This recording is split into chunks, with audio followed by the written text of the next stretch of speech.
Well, we're going to work the problems at the end of Chapter 11, Chapter on Waves. If you flip over to page 383, we'll start these. These are the first the review questions. Page 383. Number 1. What is the difference between a transverse wave and a longitudinal wave?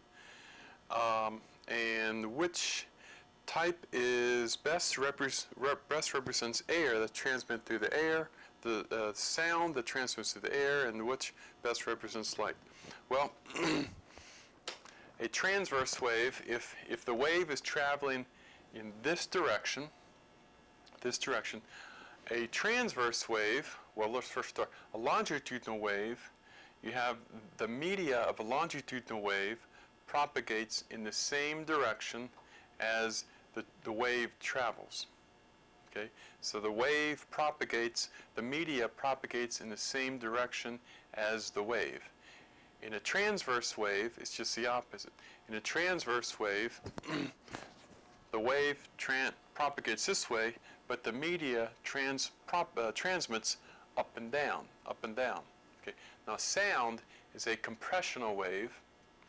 So sound is a longitudinal wave where if these are two air molecules, how does the air molecule, what is the micro bits of micro pressure differences due to the air molecules? It vibrates them back and forth, compresses them, and then relaxes them. Compresses, so the air transmits, the pressure wave transmits in a longitudinal wave. Light wave, the light electromagnetic light wave travels it's a transverse wave where actually the electric field goes in one direction, the magnetic field goes in the perpendicular direction, and the wave propagates in the third perpendicular direction. Okay, so number 2. Two sounds of equal pitch are heard. The first is quiet, the second is loud. Compare the frequencies and compare the amplitudes and the wavelengths. Well, if we could compare the frequencies, they would both have the same frequency as if this is time as dictated by how many cycles per second we have. Okay, so if the frequency is the same, then the wavelength is the same, because the frequency times the wavelength is the velocity. Okay, but this might be amplitude 1, amplitude 2, this might be amplitude 2. So amplitude, this wave is louder than this wave, has a higher amplitude. Okay. Number 3. Suppose a man is in a car that is stopped at a red light. Another car starts accelerating away from the car, blowing its horn. As the other car accelerates, what will happen to the pitch of the horn as heard by the man whose car is stopped? Okay, you're in this car, it's stopped. The other car starts pulling away, is that right? The other car starts to accelerate away, and so he blows the horn, then he starts accelerating away. But you're sitting here you're sitting here in the parked car. If the frequency that you hear is going to go down, this wave, the horn is moving away from you, it will sound like, it will go away from you. Just like if you're at a racetrack and your car comes to you, the Doppler shift increases the pitch, and then it decreases the pitch when it passes you. We're all very familiar with that, probably. Okay. Number 4. A stationary siren emits a sound at a frequency of 511 hertz. If you hear the siren with a frequency of 555, are you moving toward or away from the siren? You're moving toward the siren, right? Okay, that was number 4. Number 5. Name at least 2 different sound waves. Name at least 2 different excuse me, name at least two differences between sound waves and light waves. Well, there's many differences. Sound is a longitudinal wave. Light wave is a transverse wave. Okay. The media is very different. In the sound, the sound wave has to travel through some medium. There has to be a medium. It can be air, it could be steel, it could be water. Will sound travel through a vacuum? No, it won't. Will a light wave travel through a vacuum? Yes, it will. Look out in outer space. We see all the starlight from outer space, and that's traveling through a very near vacuum, not quite a vacuum, but it's a very, very good vacuum. So that's two important differences. What is the particle wave duality, number 6? What is the particle wave duality of light? Well, we talked about that in the lecture, that this light wave has aspects of a particle, and we call the particle a photon, and then has aspects of the wave, of wave motion. And you remember, what's the famous experiment that was done to show that light has characteristics of a wave, and that's the Young's double slit experiment. There's a classic experiment to show that light has wave properties. The classic experiment that shows that light has particle properties is Einstein's photoelectric effect. So, okay, number 7. If a light wave A has a longer wavelength than light wave B, which wave has a higher frequency? The longer the wavelength, then the longer, well, the longer the wavelength, the higher the wavelength, the lower the frequency. The higher let's see, if A has a longer wavelength than B, then A will have a shorter, has a longer wavelength, it will have a shorter, the wavelength is longer, so its frequency is lower. That makes sense? Okay.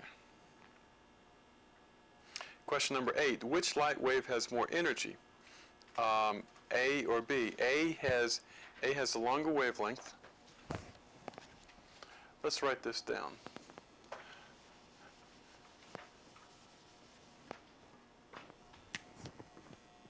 Wavelength A is greater than the wavelength B, okay, is longer. That means that the frequency A is less than frequency B. If something has a longer wavelength that has a shorter the frequency is smaller, okay. In terms of energy, remember the Planck's law, the energy of the photon goes according to the frequency, so that means that the energy of A will be less than the energy of B. Okay, number 9. Light travels faster in substance A than in substance B. Which substance has the higher density? Okay, if light travels faster in A than in B, that means, remember, the higher the density for light, like think of a glass, the higher the density, the slower the wavelength. This is only true for light, remember. For light, the higher think of the speed of light, and actually we need to get to optics, because in optics we're really going to deal more with, the next chapter we're going to deal more with with what we call the index of refraction. We haven't even introduced that yet, so it's hard to talk too much about this, but basically light in the speed of travel for sound waves operates quite differently with regards to density than light waves. In sound waves, the higher the density, typically the faster the speed of sound. Remember, not exactly though, because it's more related to the compressibility of the material. However, for light waves, for photons, it's just the opposite effect. The higher the density, the lower the speed of light. Okay. Number 10, the last question. Light of a certain wavelength is shown on an unknown metal A.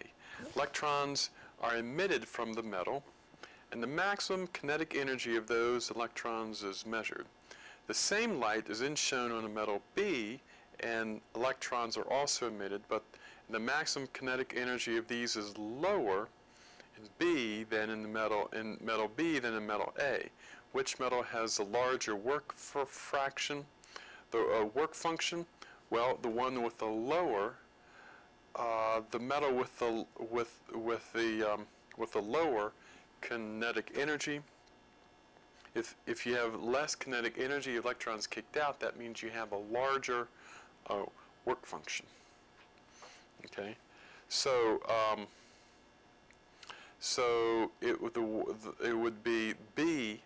Metal B has a larger work function than metal A. Okay, flip over now to page 384. 384, and we will start. Those are the review questions. Now we're going to do the review problems.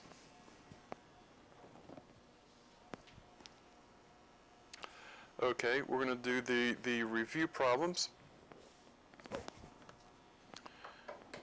Number 1, what is the speed of sound in air that has a temperature of 90 degrees C? Remember, the temperature is 90 degrees C. What is the speed of sound? Well, we will use the formula that's back on page.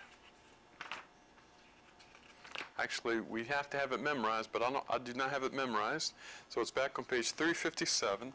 The formula is 331.5 plus 0.606 T, where this is degrees C. And this is the speed of sound, approximate speed of sound in meters per second. Now, I don't know if I talked about this, but this a formula here is what we call an empirical formula. I may have not have talked about this. That is this a theoretical formula? No, it's an empirical formula. People took a lot of measurements of the speed of sound at different temperature, and they basically did a fitting function through here, a linear function, and so this is what we call an empirical formula. That is, it's these parameters were fitted to the data. Okay, so we simply plug this into here.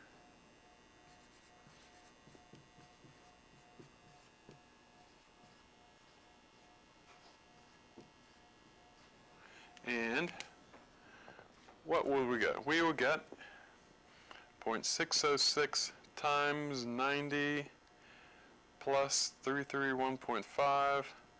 I get 386 to 3 significant figures meters per second. Okay?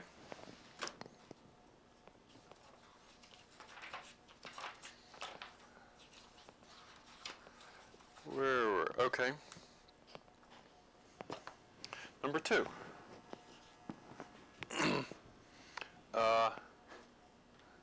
Excuse me, I just need to write something down here.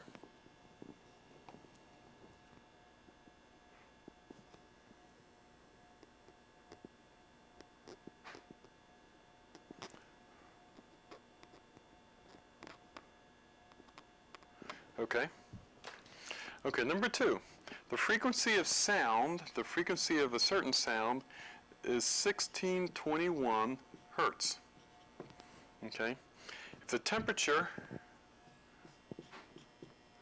is 30.0 degrees C, what is the wavelength of the sound? Okay. So the question is, what is the wavelength of a sound? Well, remember,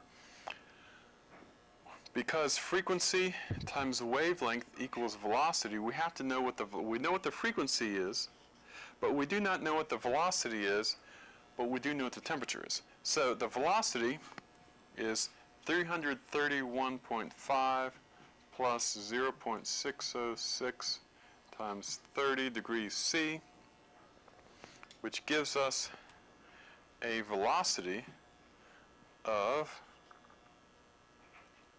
let's see, 0.606 times 30 plus 331.5, and I'm going to say it's 300, I'm going to round it off to 350 meters per second. Round this off to three significant figures, and then the wavelength is the velocity divided by the frequency. So we will get meters, 350 meters per second divided by the frequency, 1621. Now hertz, remember, if I'm going to just look at this, hertz is the same thing as cycles per second, or it's really unit-wise. Cycles has no unit, so it's 1 over seconds. So this is 1 over seconds. The 1 over seconds, the 1 over seconds cancel out, giving us some number of meters. So the wavelength is in meters, and the units work out. So I get 350 divided by 1621, and I get 0.22. Let's see, 0.216, rounded off to three significant figures. 0.216.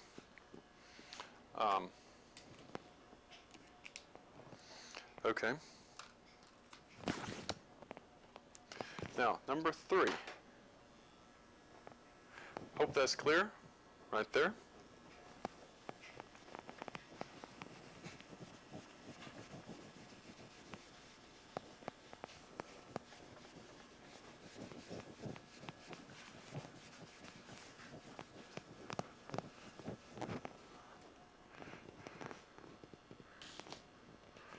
Okay.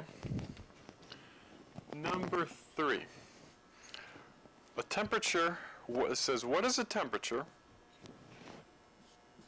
The temperature is a what? What is a temperature if a 545 hertz sound has a wavelength of 0.651 meters? Okay. So in this case, they give you the frequency and the wavelength. They don't give you the velocity, but they ask for the temperature. Do I have that number 5.651? Well, what do we do? Remember, wavelength times frequency times wavelength equals velocity. Again, if you ever get confused about this, how can you think about it? Remember, go back to the idea of distance equals velocity times time, if you ever get confused. Okay, distance. Now, the amount of distance in one wavelength is a distance that the velocity travels in one period. And remember, the frequency, or 1 over the frequency, is equal to the period. Okay, so we substitute that. That's 1 over the frequency. And therefore, just multiply by frequency. Frequency times lambda equals velocity. So if you ever get confused, or if you get to the test and think, oh, I can't remember what this is, think back to the equation that undoubtedly everyone knows, distance equals velocity times time, and just apply that to a wave, to one wavelength. Okay? So, sorry for that delay there. But let's see. Okay, so if we multiply these together, we'll arrive at the velocity. So we get 545 hertz times 0.651 meters Remember, hertz, same thing as 1 over seconds. And we get that the velocity of the wave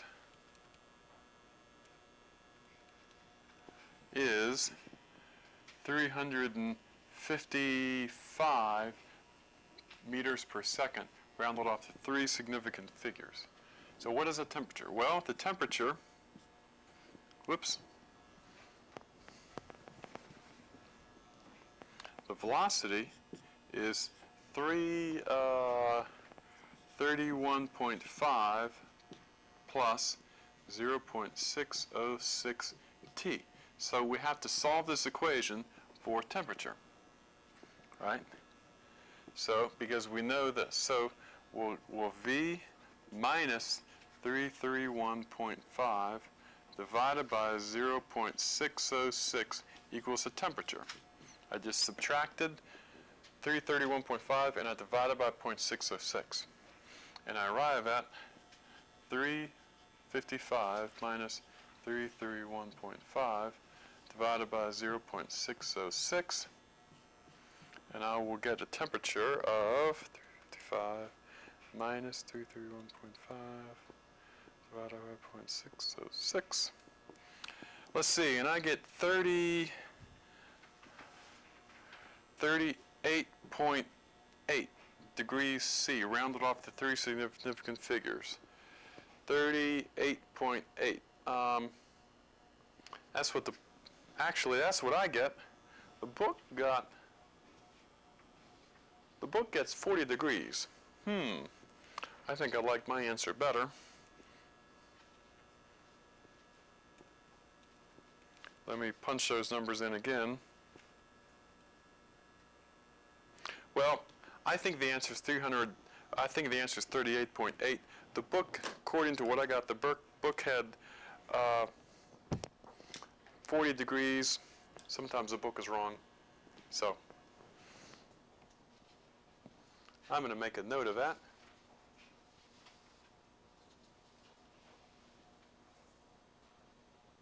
Okay. All right. Sometimes you just show that the book is wrong. Or maybe I made a mistake. If I made a mistake, just let me know. But the important thing is that, remember, the important thing isn't the exact answer, but that you know how to work the problem. By the way, my wife is watching me videotape. How you doing, dear? I think they rounded it off. Oh, she says they think they rounded off. Oh, a likely story. I think they did round it off, too. I think Kimberly's right. They probably rounded it off.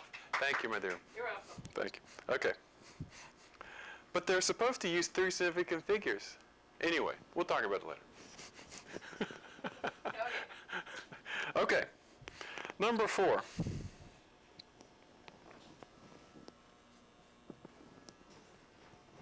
Okay, you decide to measure the speed of sound with the help of a friend. The friend stands 450 meters from you and bashes 2 cymbals together. So here's you, and here's your friend, or these are 2 cymbals going clash. And from here to here is 450 meters. Okay, 450 meters.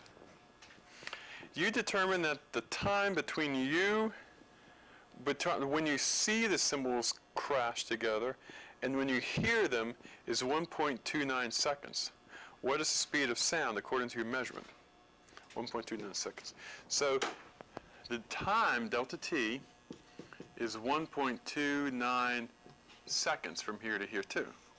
What is this? And the question is, what is the speed of sound? Equals what? Well, okay, you see the cymbals, and then you hear it. Let's think about this. Okay, you might say, well, this is a very complicated problem because you see it and then you hear it. So you actually we could just say, well, maybe it's as simple as you take the distance and you divide it by the time. Distance divided by time is a velocity. It takes sound it took the sound 1.29 seconds to arrive to you. Okay. So, and it traveled that distance, so that would be the distance divided by the time. Don't you think? Yes, it would be. So, now what do you say? But you saw it first. What about the distance of light travel? Well, turns out you saw it first, but now the distance that light traveled, 450 meters, is extremely short. That would be measured really in nanoseconds or nanoseconds. So it would be very, very small, but actually you saw it and then you heard it. So actually it takes that into account. But anyway, this will be 450 meters divided by 1.29 seconds, which is 450 divided by 1.29, 349 meters per second. That's what I get, and yep, that's what the book gets. So,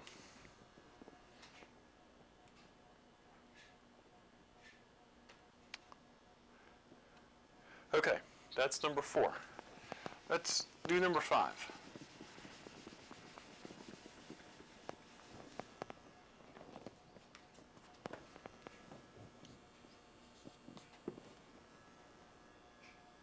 Okay, the thunderclap from a lightning flash is heard 4.2 seconds after the flash is seen.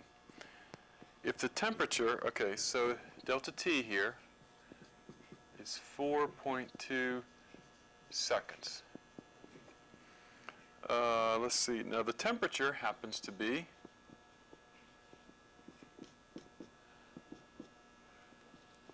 20.0 degrees C, and the question is, how far was the lightning? What is delta D? How far is the lightning? Well, we know that the distance away of the lightning is the velocity times the time. Okay, so really what is, if we knew the velocity of sound, we know the distance, we know the delta T, we just need to know the velocity of sound. Well, we know we have the temperature, so we can take the velocity of sound is 331.4 any given temperature, plus 0.606 T. We can take this temperature, plug it into the temperature equation, take the velocity and plug that right into here and solve for the distance. So let's do that. 331.5 plus 0.606 times 20 degrees C, we'll get a velocity of, at 20 degrees C, the velocity is 0.606 times 20 plus 340, I'm going to round it off, 344 meters per second. So let's take that and plug it into here, and we'll get 344 meters per second times 4.2 seconds, and we'll get a distance away that the lightning was 344 times 4.2, and we'll get, I'm going to round it, actually two significant figures. It would be 1,400 meters, or 1.4 times 10 to the third meters. There's two significant figures there. Okay. All right. Number 6. Number 6.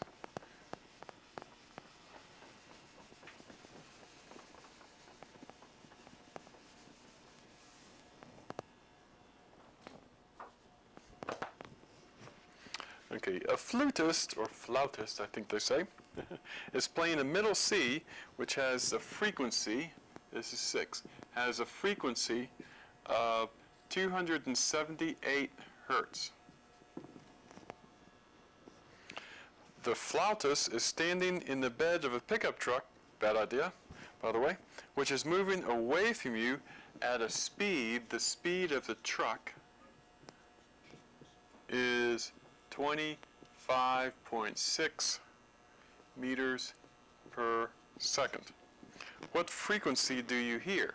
Now the temperature happens to be 25.0 degrees C. So the question is, the truck is moving away from you. Here's my truck, and it's moving away from you, and you are right here. So what's going to happen? There's going to be a Doppler shift, and what the velocity that, excuse me, the pitch you hear is going to be lower than this, right? They're going to be playing a middle C, but you're going to be hearing something lower, okay?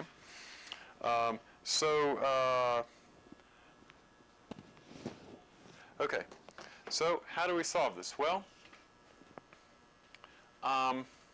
notice that they happen to give you the temperature, so we know what the velocity of the sound will be. Now, is that something we're going to need to know, the velocity of the sound?